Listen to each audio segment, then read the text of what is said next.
thing just got blown apart somehow. So this here is what's left of the sensor. Getting the car towed back to my driveway. Sad sight.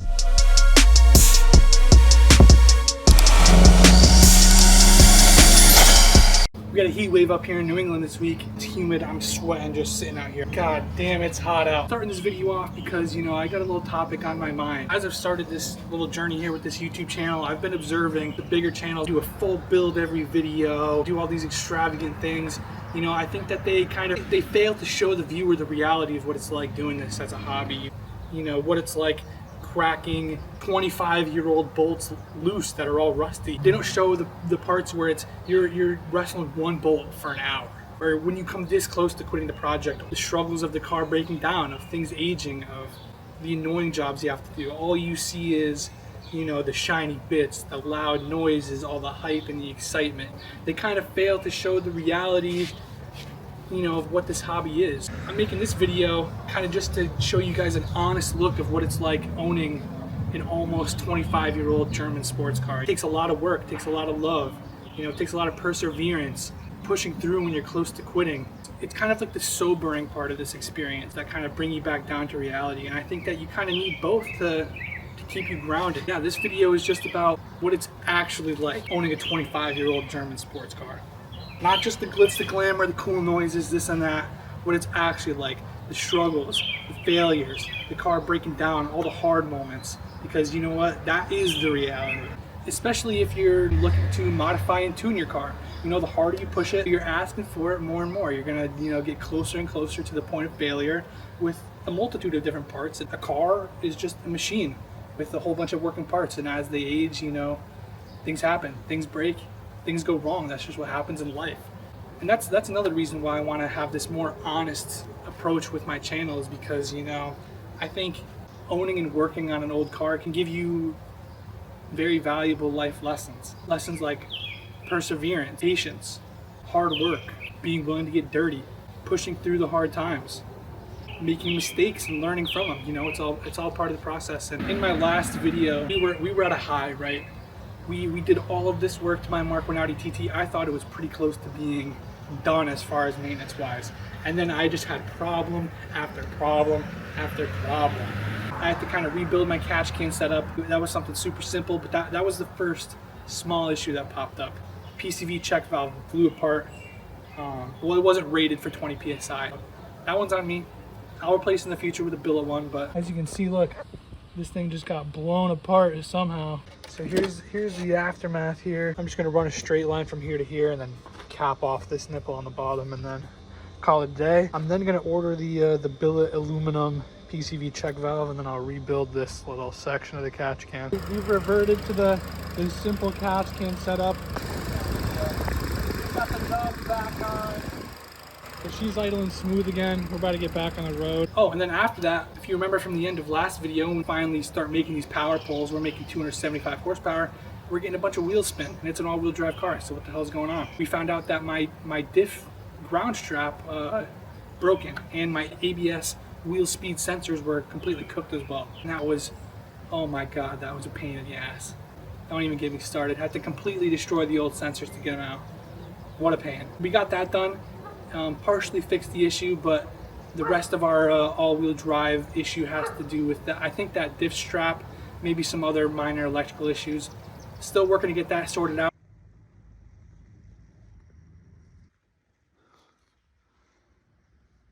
So this here is what's left of the sensor.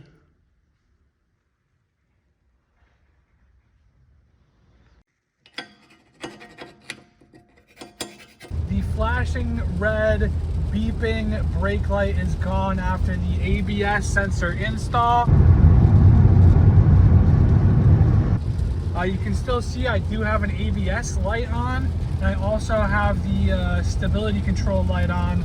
So we still have some other issues here.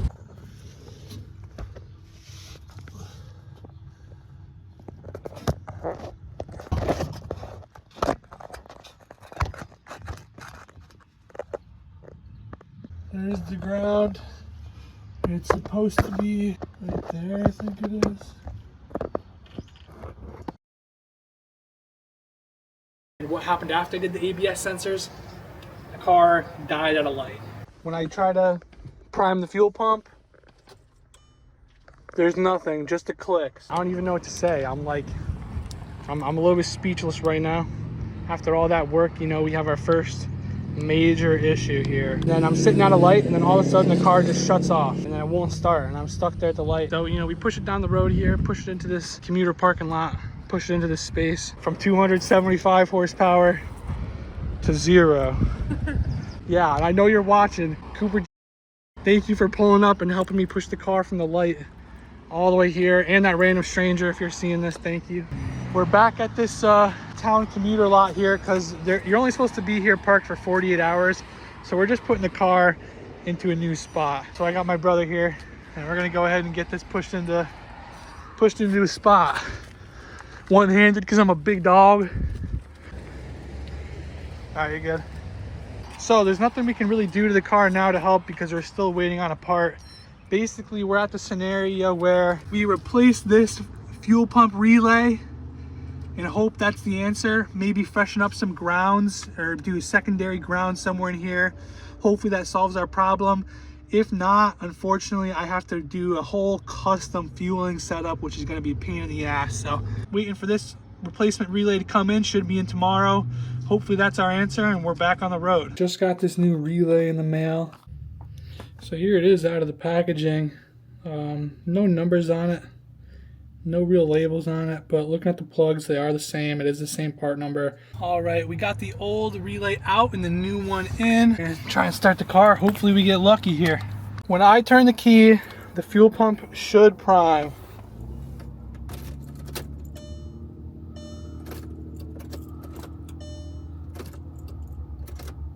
Just a click. I don't know if you guys are able to hear that. Just a click. You know, I wish I had better news. I'm kind of back to square one. Getting the car towed back to my driveway. Sad sight. We'll get her running in no time.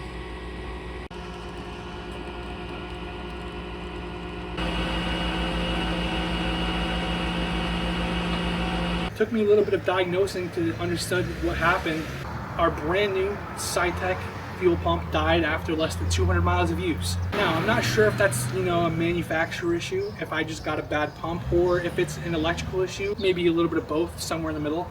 But part of my solution is going to be doing a custom fuel relay off the battery on its own circuit. I'm going with a Walbro 535 Hellcat pump. I'm going to custom modify my hanger, do all the custom lines, do the custom relay. I'm going to make sure there's no issue with the pump, no issue with any of the electrical stuff. But yeah, where are we at now? My car's on jack stands in the back of the driveway, and I'm waiting on parts, and I got a whole pile of parts already.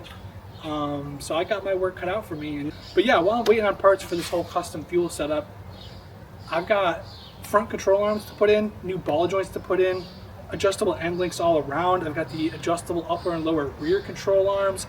I've got the rear trailing arm bushes. I've also got to get that rear diff strap taken care of and continue to try to sort out my traction control issues.